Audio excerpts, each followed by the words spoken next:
When I first learned to dive, I was so far out of my comfort zone it was untrue. There are a couple of things that make me close to panic.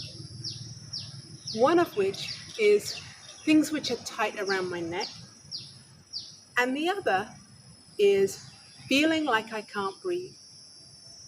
Now, on my try dive, I didn't have any air. I couldn't breathe. When it got to my open water course, it was my responsibility to turn my air on. So, sure, my air was on. But there are a couple of skills underwater where I just felt like I couldn't breathe. The first of those was mask clearing. And any of you who are instructors will know that this is the most common problem that people have. Soon as I put water in my mask, I was out of my comfort zone. I felt like I couldn't breathe.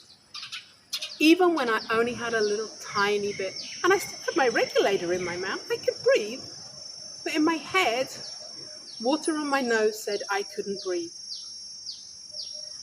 So when they asked me to take my mask off, eventually, and put it back on, I'm doing everything I can to hold it together. This was very, very uncomfortable.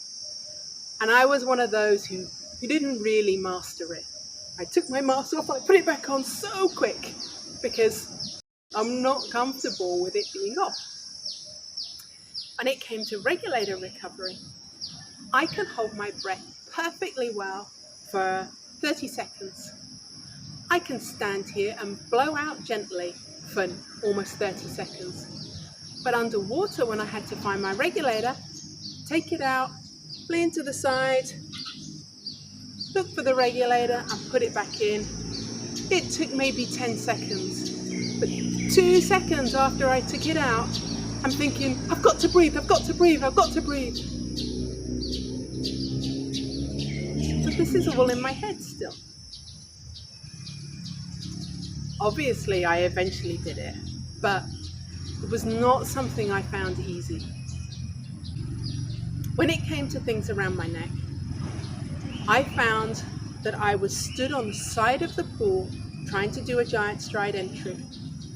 So I had my tank on my back, I had regulator in my mouth so I had air to breathe, I had a mask on my face that kept most of the water off me, and I was jumping into a pool in which I could stand up easily and in which I could comfortably swim.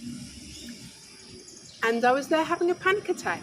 Gary was a few meters away saying, "Come on, you can do it, you can do it." I have never felt more panic-stricken in my life. In fact, I had panic attacks for the first 16 dives of my life. Not once I was in the water, but like getting into the water, the entry. On the 16th dive, I realized that the problem was the neck on my wetsuit. It had a back zip and so it was high at the front. And after that 16th dive, I took a pair of scissors and I cut the neck out of my wetsuit.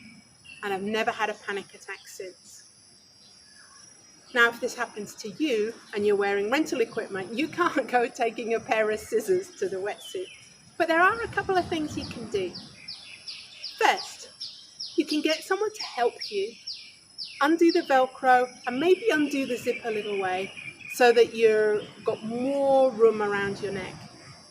If that doesn't work, take the wetsuit off, turn it around, put it back on again. It doesn't look cool, but you've got the zip at the front and you can have the zip undone as much or as little as you need. And you should find that the problem is completely eliminated. I've got more stories. I'd love to tell you them. Please check in next time.